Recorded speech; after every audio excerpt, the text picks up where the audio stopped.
You have come here to listen closely, not just with your ears, but with the delicate threads of your inner self.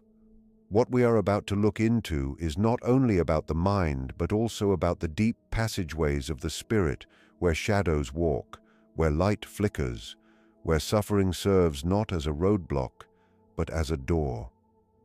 I want to talk to you as if you were right in front of me, each of you carrying in your soul the unspoken account of having gone through a lot, the private pain of carrying another's darkness, the strange change that happens when an empath has walked through the narcissist's maze and is still whole. Many of you think that just surviving is the whole story, but survival is only the first step.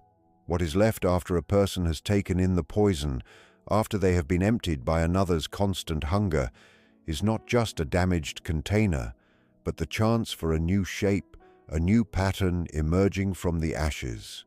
So, the question we must consider together is, who is the empath after this journey downwards, after this deep suffering of the soul? To start, we must agree on what it means to be an empath in the way Carl Jung described it. Not simply someone who feels too much, not just one with sensitive feelings, but one who has been picked by the unconscious to be a container for others to put their feelings onto, for transferring their feelings, for the unsaid and unclaimed shadows of others. The empath is often born into a place of emotional unbalance. From the very start as a child, they match themselves to the parents' feelings, to the vibrations of the home, to the unspoken worries that fill the air. Their sensitivity is a way to stay safe, a way to control confusion by becoming the mirror that reflects what others cannot look at. And so, when the narcissist appears in their life, it is not by chance. It is the certain pull of ancient patterns drawing each other into a dance as old as time. The narcissist is the living example of shadow that is pushed away, the mask that must use up others to keep up its weak, godlike image. And the empath, by nature, becomes the one who holds, who takes in, who swallows what the narcissist will not admit. But here is the hardest part. Taking in the narcissist's darkness is a huge deal. It is allowing into your own system a venom that was never yours. It is to feel guilt that was put upon you, shame that did not belong to you, rage that was placed in your chest like a foreign object. This taking in can feel like the end. The empath may lose their sense of who they are, sinking in confusion, wondering about their sanity, trapped in the hall of mirrors, where the narcissist insists that reality is only what the mask says is true.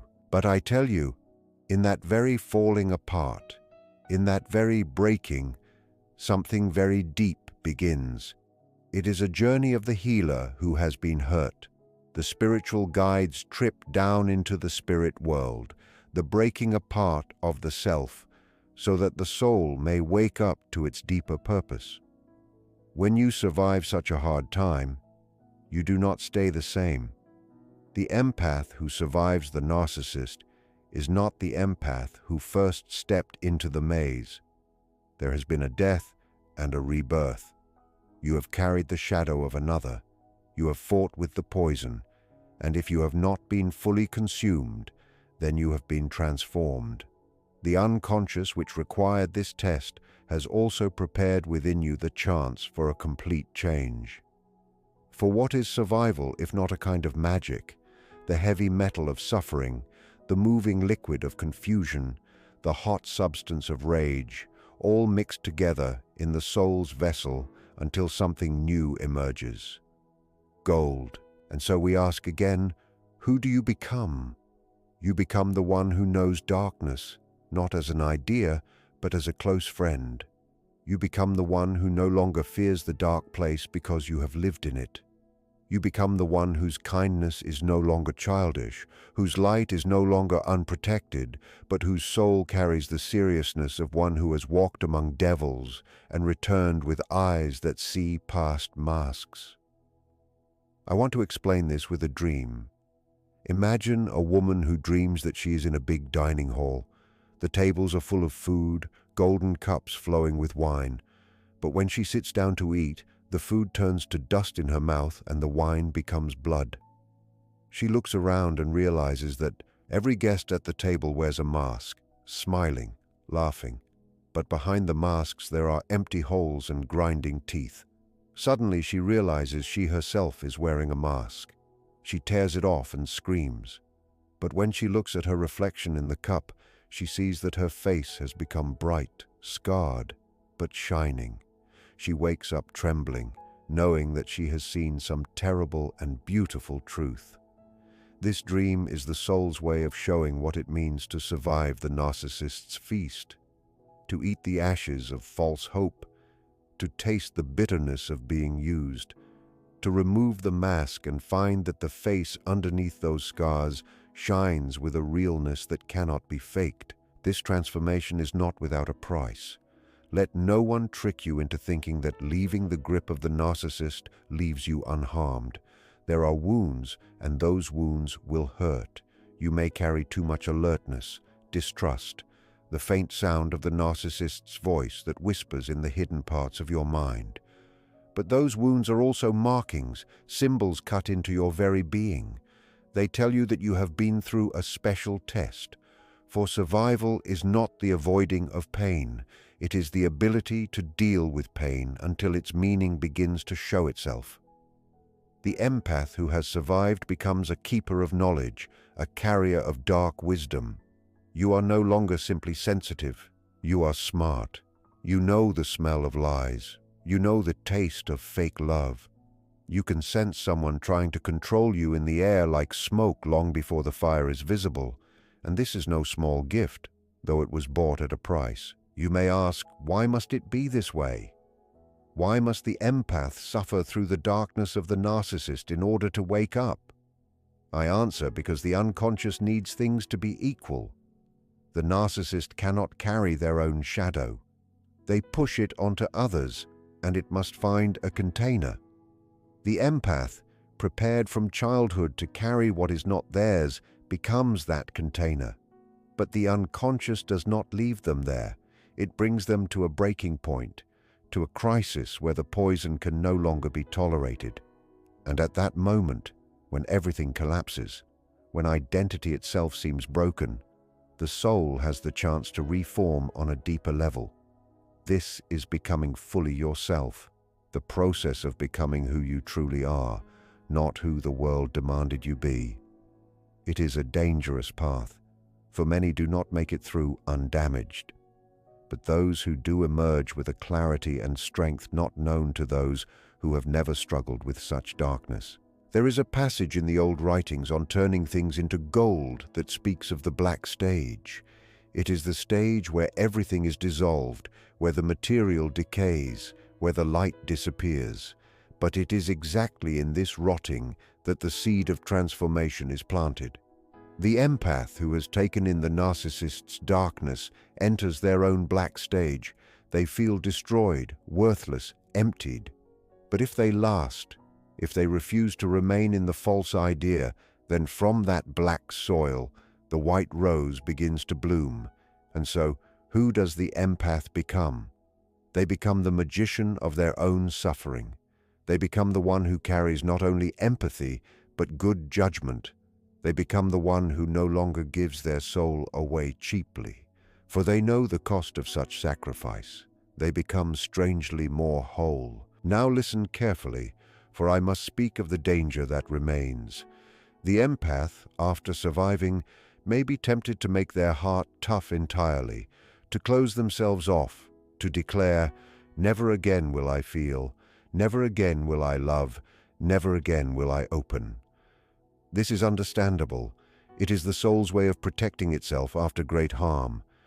But if this becomes permanent, then the magic change is incomplete. To heal is not to become stone. It is to become gold. To become stone is merely another form of defense, another mask.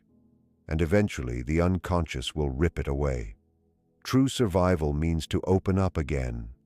But this time, not as a lamb led to slaughter, but as a lion who knows its own strength. You will still feel deeply, but you will no longer be eaten up by those feelings.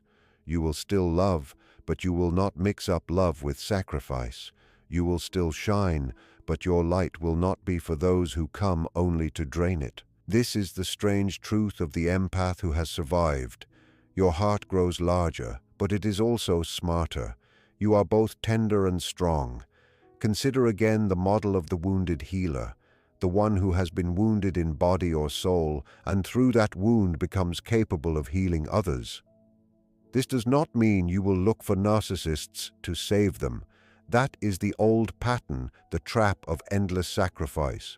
No, the healed empath heals simply by existing, by showing authenticity, by carrying a light that is no longer naive. You become a mirror in which others see their own possibilities. You may guide, you may comfort, you may teach, but you will not allow yourself to be consumed. In this way, the narcissist has ironically served your becoming fully yourself. Their darkness forced you into the depths where you discovered your true strength. It is a brutal gift, but a gift nonetheless. And so I say to you, if you have taken in the narcissist's darkness and survived, you are no longer merely empath. You are something beyond.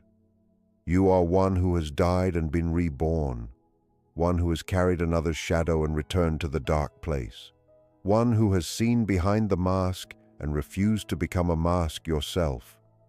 You are not defined by what was done to you. You are defined by what you have become through it. And what you have become is nothing less than a soul awakened to its own deep-seated power. When we speak of becoming after survival, we must also speak of putting things together, for it is not enough to escape the maze. One must carry out the treasure hidden in its depths. The empath who survives the narcissist stands at a crossroads. Either they bury what happened, hiding it deep in their unconscious where it gets infected, or they face it with courage, allowing it to shape them into something greater. Putting things together requires facing the shadow, not the narcissist's shadow only, but your own. For what was it in you that allowed the narcissist to enter, to feed, to remain? Was it love? Was it fear of being left alone? Was it the secret hunger to feel needed, to be the savior? These must be recognized, for if they are pushed away, the cycle repeats itself. This is not condemnation but enlightenment. To bring these motives into the light is not to shame yourself but to liberate yourself. You see, the empath's greatest danger is not only the narcissist outside, but the unconscious narcissist within, the part that gets energy from sacrifice, because it grants a sense of importance, the part that longs to be chosen even at the cost of the soul. When this is seen, when it is admitted, then the transformation is complete.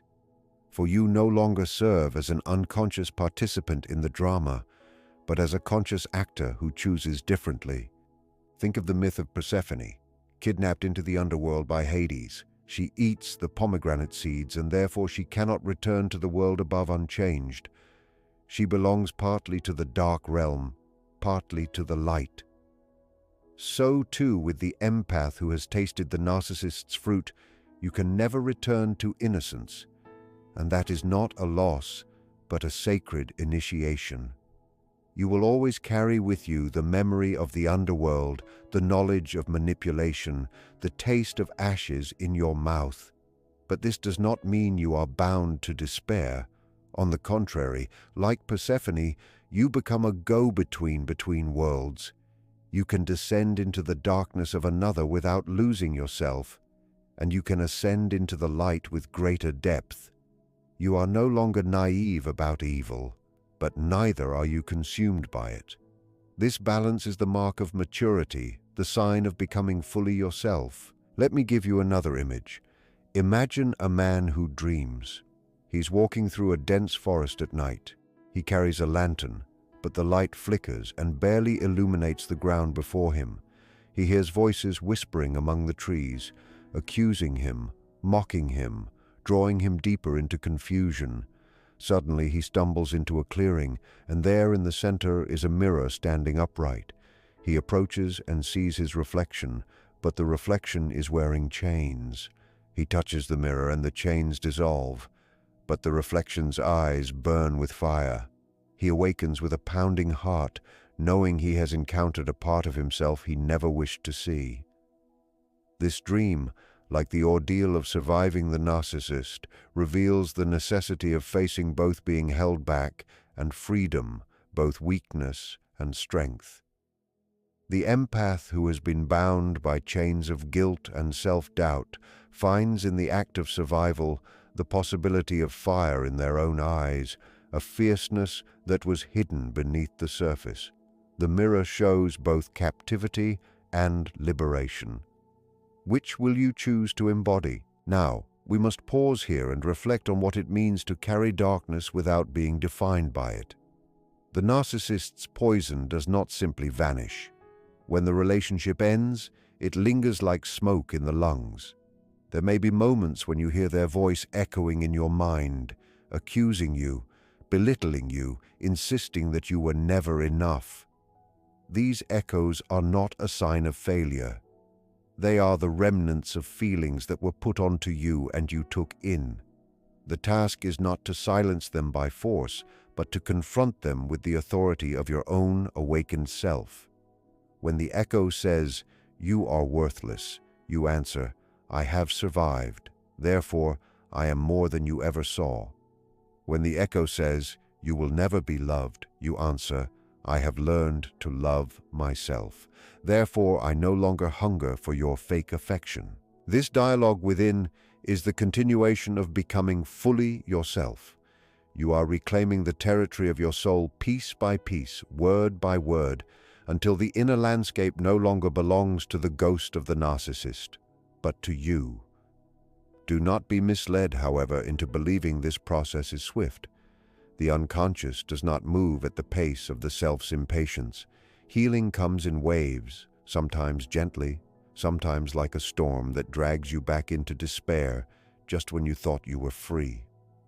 But even in those storms, remember you are not who you were. You may feel the old pain, but you are no longer the same container. You have been cracked open, and through those cracks, light has entered. You are wiser now, more discerning, less willing to abandon yourself for the sake of another's illusions. And this, I say again, is no small victory, for the narcissist thrives only where illusions are kept up. The moment you refuse the illusion, their power over you collapses. You become untouchable, not because you are unable to be hurt, but because you are awake. What then is the destiny of the empath who has survived? It is not merely to live free of narcissists. That is too small a goal. Your destiny is to become a bearer of light forged in darkness, to embody a depth of compassion that does not mistake itself with martyrdom, to walk among others as a reminder that suffering, when faced, can become transformation. You are a symbol living among symbols. Others who are still trapped will recognize something in you. Though they may not understand it, they will feel your presence as both comfort and challenge. Comfort because you understand their pain without judgment. Challenge because your very being exposes their illusions. This is the paradoxical role of the survivor: to carry within you both balm and sword, to heal and to divide, to reveal the truth simply by existing as one who has seen and endured. Let us consider the archetype of the phoenix rising from ashes. This image has become so common that its power risks being dulled. Yet, if you meditate on it deeply, you see that it is no mere comparison. The empath's old self truly burns away in the fire of the narcissist's darkness. What is reduced to ashes is the identity that once believed love must always mean giving without limit, that once confused empathy with destroying the self. Out of those ashes rises a being who knows their worth, who carries fire in their wings, who can fly above manipulation rather than sink beneath it. But unlike the mythic phoenix, this rebirth is not solitary. It carries within it a mission, You are reborn not only for yourself, but for the collective. The unconscious of humanity demands witnesses, and you become such a witness. You testify, even without words, that survival is possible, that darkness can be endured, that the soul can be remade. You may notice that after such a transformation, your very perception of reality shifts. What once seemed solid now appears as mask and archetype. You see more clearly the games people play, the personas they wear, the projections they cast. You may at times feel alienated. For once you have seen behind the curtain, it is difficult to forget. Yet this alienation is also a gift. It detaches you from illusions that once bound you. You are no longer so easily seduced by flattery, nor deceived by charisma, nor trapped by guilt. You stand outside the group hypnosis. This can be lonely, yes, but it is also the beginning of true freedom. For freedom is not the absence of bonds only, it is the presence of awareness. I must emphasize again, do not despise what you have endured, for though it was cruel, though it nearly destroyed you, it has also awakened in you capacities that could not have been born otherwise. The narcissist, in their relentless hunger, served as the blacksmith's hammer against the metal of your soul. It hurt, it scarred, but it also shaped you. Now you are a vessel, not of fragility, but of strength. Your empathy has not died. It has deepened. You feel still, but you feel with eyes open. You love still, but you love with discernment. You give still, but you no longer confuse giving with disappearing. This is the alchemy of survival. There will be moments, I know, when you mourn the self you once were. You may miss the innocence, the unguarded openness, the purity of trust. But innocence is not the highest good. Wholeness is, and wholeness is not pure light, but the union of light and shadow. The empath who has survived carries both within them. They are no longer angel nor victim. They are a whole human being, fierce and tender, luminous and scarred. They walk the earth as a living paradox. And in this paradox lies the secret of true becoming fully yourself. So I say to you now, you are not merely survivors. You are initiates. You have passed through a trial that stripped you bare. And what remains is not less than before, but more. Do not diminish yourself by saying, I am broken. Rather say, I have been remade. Do not cling to bitterness, though bitterness is tempting, for it will turn your wound into stone. Instead, hold your wound as sacred as the place where the divine entered you. For it is in our wounds, not our perfections, that the soul reveals its true face. And you, empath who has survived, carry that revelation within you. When the empath rises from the ashes of survival, there comes a strange silence. It is the silence after the storm, when the thunder has ceased, when the rain has stopped and the earth still trembles with a memory of violence. Many mistake this silence for emptiness, for numbness, but it is not emptiness. It is the soul resetting, preparing itself for a new direction. In that silence you may feel lost, stripped of the old identity that once found meaning in giving, in rescuing, in being the vessel of another's unspoken need. You may ask yourself, who am I now?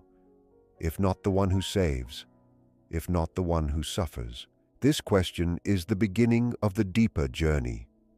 For to lose the old answer is not to be empty, but to be open. The unconscious has carved out space within you, and it waits for a new image to take shape. An image not dictated by the narcissist, nor by the patterns of your childhood, but by the self itself. That archetype of wholeness that has been guiding you through the darkness all along. Do you see then how necessary the collapse was?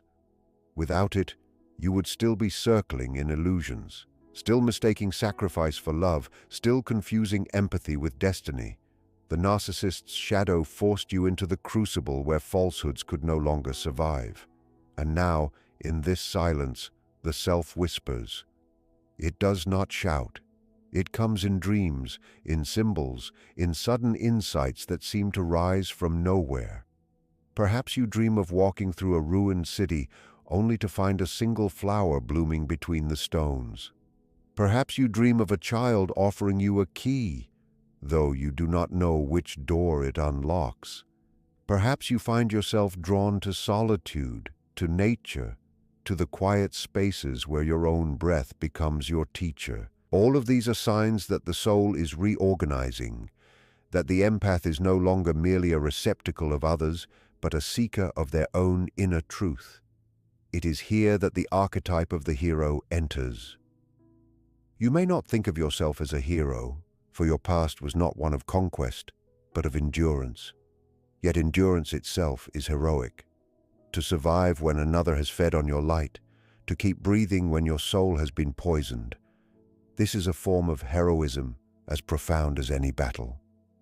But unlike the hero of myths who slays the dragon, your dragon could not be slain, for it was within and without. It was in the narcissist, and it was in your own shadow. Your task was not to kill, but to endure until transformation occurred. And now, having endured, you carry within you the boon that the hero always brings back from the underworld. Knowledge. Knowledge of darkness. Knowledge of illusion. Knowledge of the resilience of the human spirit. And like all true heroes, you are called to use this knowledge not only for yourself, but for others. The hero is never reborn for their own sake alone. They return to the village carrying fire, carrying medicine, carrying vision.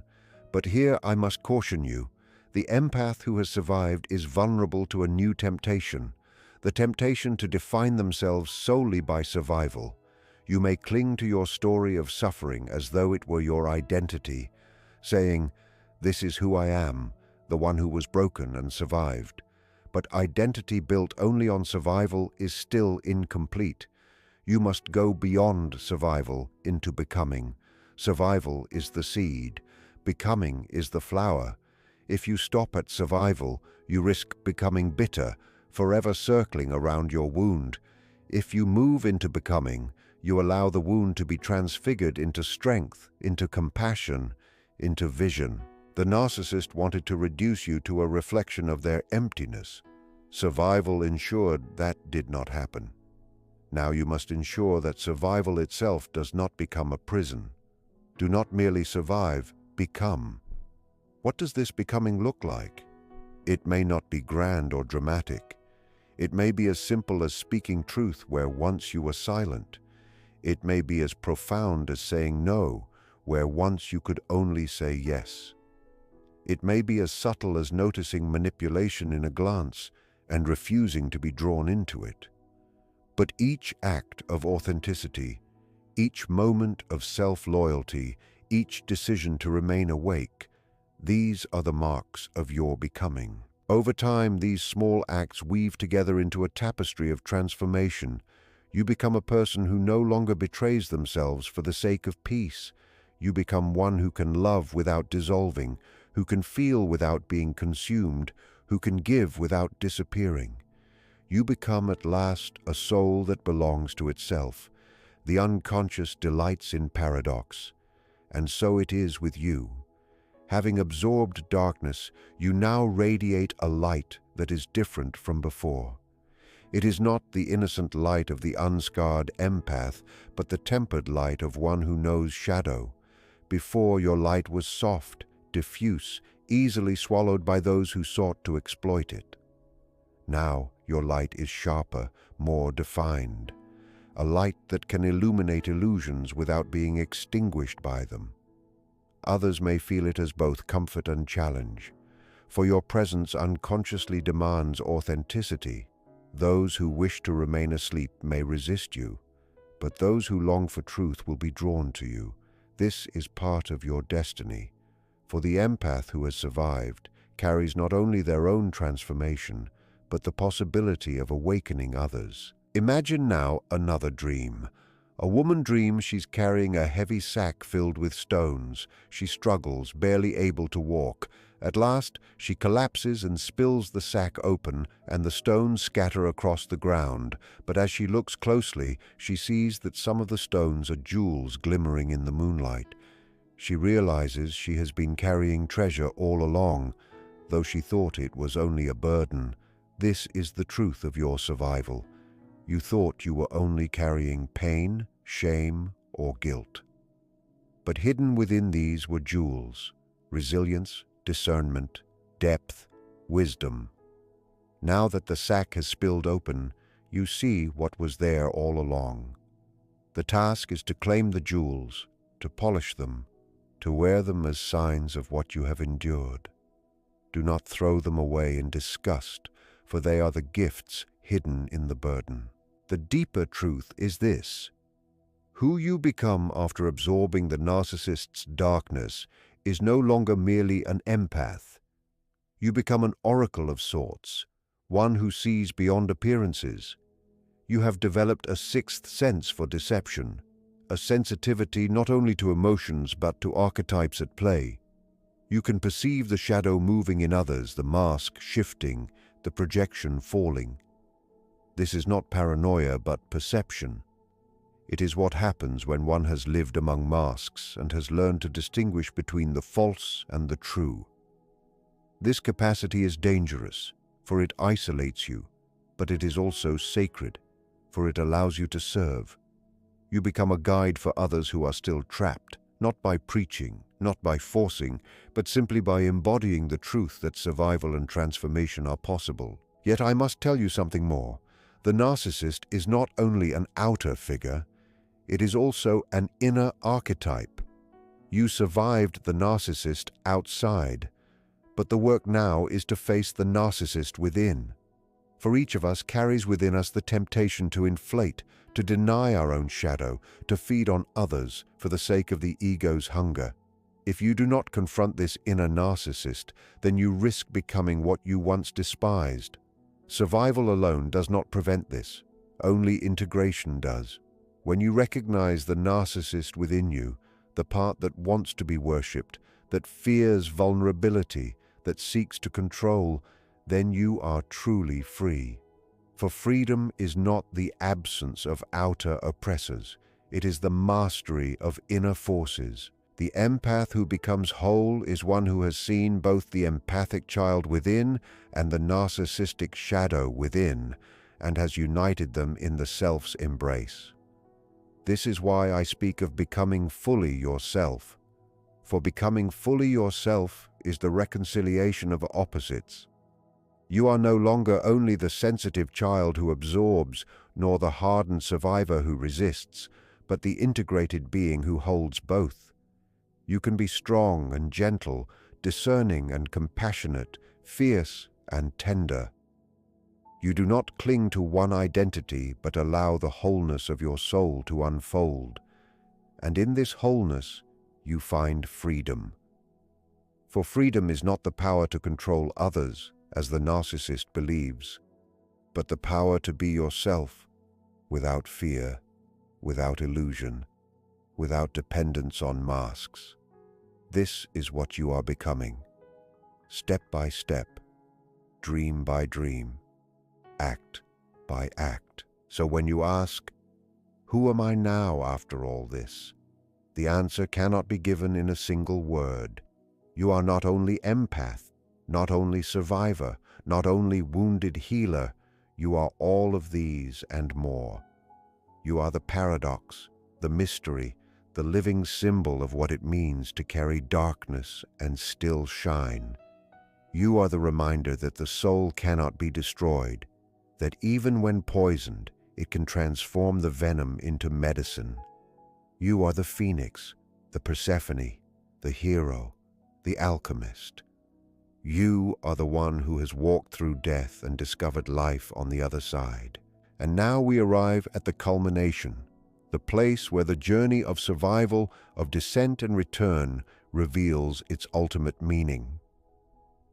You have asked, who does the empath become after absorbing the narcissist's darkness and surviving? We have traced the stages of death and rebirth, of shadow and alchemy, of silence and awakening. But the final truth cannot be expressed only in psychological terms. It must be spoken in the language of the soul. For what has taken place is not merely healing. It is initiation. The empath who has survived has crossed the threshold into a new mode of being, one that carries both the fragrance of eternity and the weight of human fragility.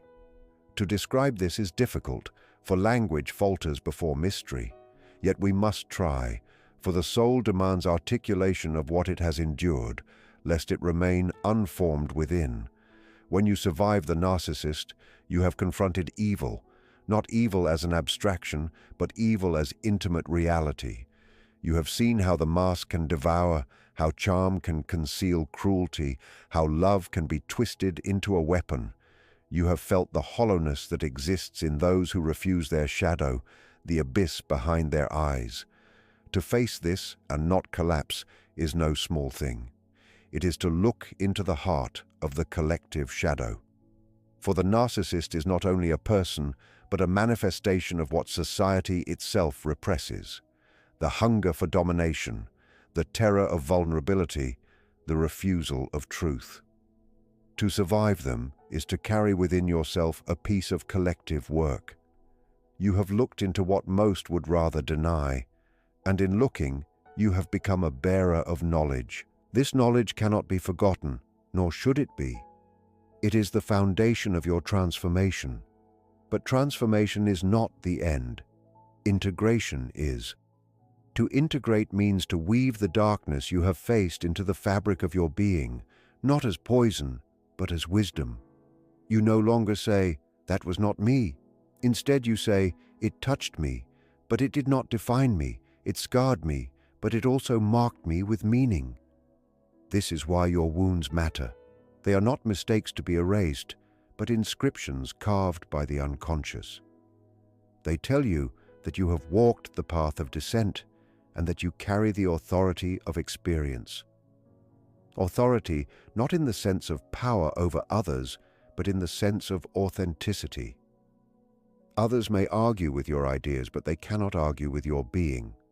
You embody survival, and that embodiment itself is testimony. Here lies the paradox of your destiny. You are no longer merely empath, for empathy in its naive form has died. You are no longer merely survivor, for survival alone is insufficient. You have become something more ambiguous, more powerful, more dangerous, more holy. You are the wounded healer, but also the shadow knower, the one who has walked both light and darkness. You are a reminder that humanity cannot be divided into victims and perpetrators, light and shadow, innocence and evil. You know now that all dwell within the psyche. You have met them in others, and you have met them in yourself. And because you know this, you can no longer be deceived by appearances. You see beneath masks. You see the archetypes moving behind faces. You feel the currents of shadow and light moving through conversations, relationships, societies. This vision is both gift and burden, for it separates you from the illusions that sustain the many, but it also grants you freedom. For truth, though it isolates, always liberates.